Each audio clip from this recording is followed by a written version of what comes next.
yakin dokter yang berikutnya ini, yang dua berikutnya jauh juga melengkapi, memperkaya diskusi kita pada hari ini.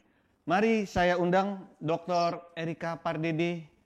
Dengan bangga kami undang untuk menyampaikan pemaparannya. Terima kasih. Ya, terima kasih Pak Ari. Itu Ari ya?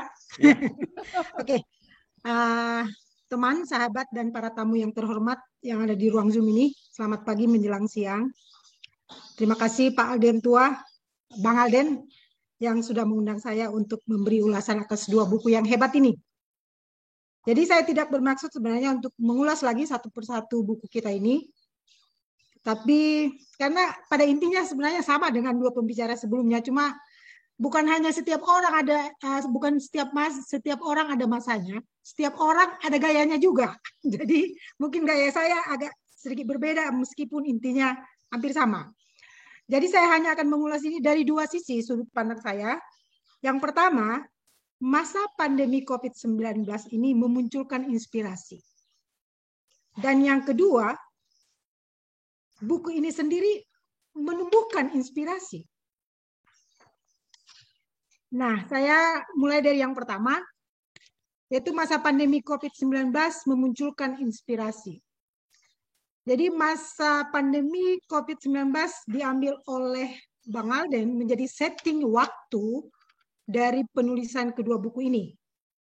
Ya, pandemi yang sedang kita hadapi saat ini memang berdampak pada kesehatan, bukan hanya kepada kesehatan, tapi sikap kita terhadap kesehatan, bahkan sikap kita terhadap kehidupan dan kematian manusia. Selain itu, pandemi ini juga membawa kita ke dalam perubahan tatanan kehidupan keseharian, yang aspeknya ada yang berubah secara cepat, ada juga yang berubah secara perlahan. Nah, perubahan-perubahan itu mau tidak mau harus kita sikapi. Perubahan-perubahan itu jugalah yang menginspirasi dan menjadi topik perbincangan kakek kolonial dengan cucu milenial dalam buku Inspirasi di Masa Pandemi COVID. Dalam 66 tulisan, mereka memperbincangkan, bukan hanya perbincangan ini membuat kita kembali mengulang dari awal pandemi ini. Jadi mungkin kita dulu ada yang lupa menuliskan, tapi dengan tulisan ini kita mengingat kembali. Dalam 66 tulisan ini, kakek dan cucu ini memperbincangkan siapa sih si COVID ini.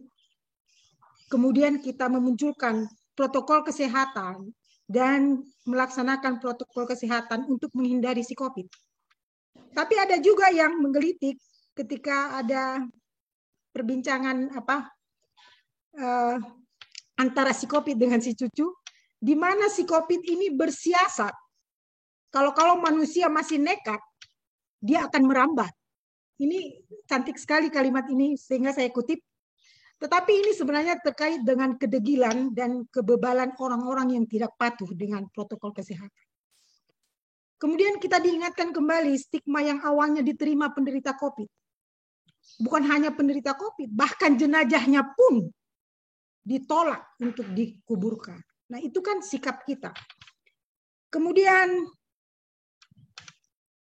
mereka memperbincangkan lagi dampaknya terhadap kehidupan keseharian yang dimulai dengan imobilitas kita yang terbatas, jadi keterbatasan ruang gerak. Kemudian harus ada bekerja dan sekolah dari rumah. Timbul problema anak dengan gawainya. Timbul lagi masalah PHK. Mahasiswa juga kena, mereka protes uang kuliah. Bahkan orang-orang yang tidak sabar menikah, kata Pak Alden, harus memikir ulang lagi. Ini bagaimana ini? Dan kemudian sampai terjadinya pelanggaran PSBB. Ini semua dibincangkan oleh sang kakek dan nenek. Tidak terbatas sampai di situ. Mereka juga memperbincangkan hal yang lebih, skop yang lebih besar. Mereka memperbincangkan pemerintah dengan kebijakan dan programnya dalam usaha melawan COVID dan melindungi warga negara. Dan ada yang beberapa tulisan itu bukan hanya pemerintah, tetapi yang ada di sekitar kebijakan pemerintah. Bagaimana situasi politik dimanfaatkan oleh para politikus, sampai ada yang ogah new normal, ada yang minta turunkan presiden, ada yang debat utang negara karena COVID, muncul dukun politik, ada demo, ada kritik, banyak pengkritik, dan lebih jauh, mungkin lebih jauh tapi spesifik, yaitu aspek-aspek hukum yang terkait dengan COVID ini. Begitu luasnya yang diperbincangkan sang kakek dengan cucu, sampai saya pernah tanya, ini sekolah apa sih cucunya ini, cucu sang kakek ini? Bukan hanya milenial, ya. Nah, tapi itu oleh Bang Alden, semua itu diramu secara piawai, ringan tapi bernas, dalam bentuk dialog. Tadi sebenarnya sudah disebutkan juga oleh Pak Wilson dan Pak Sigit. Tetapi ketika kita bisa membaca buku ini, kita bisa tiba-tiba saja tersenyum, nunduk-nunduk mengiyakan, kadang terhenyak, sadar, tanpa merasa digurui. Itu enaknya buku ini. Tapi saya tidak tahu ini apa hubungannya. Ada nggak hubungannya dengan latar belakang Pak Alden yang advokat ini, yang mendukung kepiawaian beliau dalam menulis.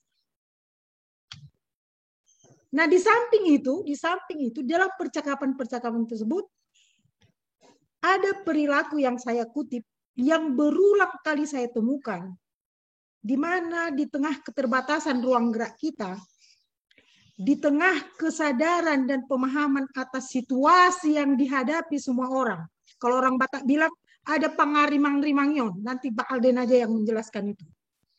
Ada terselip yang pertama, sikap solidaritas, kasih, dan sikap berbagi dalam berbagai bentuk. Itu kalau kita baca itu, ini buku inspirasi itu tulisan nomor 6, 9, 27, 28, 33, banyak sekali. Terselip di sana, pertama sikap solidaritas, kasih, dan berbagi. Entah terselip, tapi saya yakin diselipkan.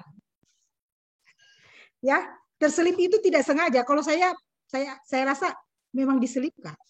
Dan yang kedua yang saya juga ambil dari sana adalah ajakan untuk bersatu sebagai negara. Kemudian teguh di dalam menghadapi COVID ini dengan sikap. Dan juga pengharapan bahwa COVID ini akan berlalu. Jadi kalau tadi yang pertama, pembaca tidak merasa digurui, sekarang pembaca tidak merasa dikhotbahi, padahal ada khotbah di sana. Jadi intinya pada sisi yang pertama yang saya lihat adalah masa pandemi tidak hanya menginspirasi untuk menulis bagi sang kakek, tetapi juga menginspirasi kita untuk memilih sikap yang terbaik. Nah, kemudian saya masuk ke sisi yang kedua. Buku ini menumbuhkan inspirasi. Mungkin agak sedikit subjektif, karena saya sebagai seorang pendidik. Di tengah pandemi saat ini bukan hanya sang cucu yang protes peraturan larangan gawai. Itu di tulisan nomor 23. Semua cucu milenial lainnya terpaksa harus sekolah dari rumah. Konsekuensinya adalah mereka dengan gawai ber-Android itu menjadi sahabat dekat. Saking dekatnya, mereka dari bangun pagi, buka gawai, absensi, itu kalau pada waktu jam sekolah, sampai tidur, gawainya tidak lepas-lepas. Saya mungkin agak khawatir sebagai ibu, salah-salah mimpinya mungkin mereka main gawai juga, karena sudah dari mulai pagi sampai malam. Ya, mereka lewat Android juga berkomunikasi dengan dunia luarnya, teman-temannya yang tidak pernah ditemukannya, yang tidak berjumpa. Kemudian mereka bahkan bermain. Saya tanya 17 Agustus nggak ada lagi ini ya perlombaan. Ada e-sport katanya, e-sport. Ya, jadi dengan gawai itu mereka menjadi bersahabat. Sebagai pendidik saya melihat ada situasi baru yang dihadapi oleh guru maupun dosen saat ini. Mereka, siswa-siswa kami ini, dengan gawainya, dosen-dosen rekan kami ini pun dengan gawainya harus beradaptasi lebih cepat, ya, dengan menggunakan komunikasi ini. Tetapi ada mudaratnya. Tiba-tiba kami menemukan misalnya jawaban ujian, jawaban siswa mahasiswa itu semua sama. Mereka rely on Google, ya, menggoogling, copy paste, dan ini menjadi masalah buat kami, ya. Ada seorang rekan juga dari seorang pendidik, profesor, guru besar yang menyebut semua dihandle oleh Google. Dan mereka menemukan itu bukan hanya di tingkat siswa, mahasiswa, tapi sampai di proposal mahasiswa S2, S3 itu, sampai di tulisan-tulisannya itu seperti itu. Google dan copy paste. Ini menjadi satu perhatian buat kami, yang seharusnya di tengah kemudahan mendapat informasi yang beragam, baik informasi yang benar, baik informasi yang salah, baik informasi yang abu-abu, kita itu harus semakin hati-hati. Tapi alih-alih hati-hati, siswa, mahasiswa, bahkan dosen mungkin juga asal comot aja. Ya. Nah, apa yang ditimbulkannya adalah kecenderungan malas berpikir, tidak kreatif, baik mengungkapkan pendapat secara lisan maupun secara tulisan. Dan ada satu hasil penelitian menyatakan bahkan di mahasiswa jurnalistik itu ditemukan. Malas. Ya. Kadang kita tanya mahasiswa tentang tomat, yang dijawab panjang lebar adalah cabai. Karena apa? Mereka mengambil dari Google. Malas juga membaca buku yang muatannya agak berat, mereka langsung mual duluan. Kalau berlama-lama dengan game, mereka bisa, tapi berlama-lama dengan buku tidak. Ya. Itu aneh. Lalu sekarang, sebagai pendidik, kemampuan mengungkapkan pendapat yang logis dan runtut dalam bentuk tulisan maupun lisan semakin sulit kami temukan. Ini tantangan. Lalu apa hubungannya dengan buku Bang Alden Tua ini? Kan gitu ya, kok jadi cerita siswa dengan gawainya. Saya ambil dari tulisan yang tadi itu menggelitik saya. Apa hubungannya adalah, yang pertama, tulisan dalam kedua buku ini berisi meskipun ringan untuk dibaca. Jadi tidak seperti textbook. Nah, ini seperti mengambil jalan tengah dengan situasi sekarang. Bagaimana menyediakan informasi secara ringan tanpa harus mengabaikan isinya, sehingga itu akan menurunkan penolakan untuk membaca. Tadi saya tertarik dengan Pak Dr. Wilson, ya memang di sela-sela misalnya macet, ini menjadi ringan, tapi tetap berisi gitu ya. Nah, berisi dan ringan itu ditemukan pada buku keduanya, baik buku inspirasi di masa COVID maupun buku setiap masa ada orangnya. Tulisannya runtut juga.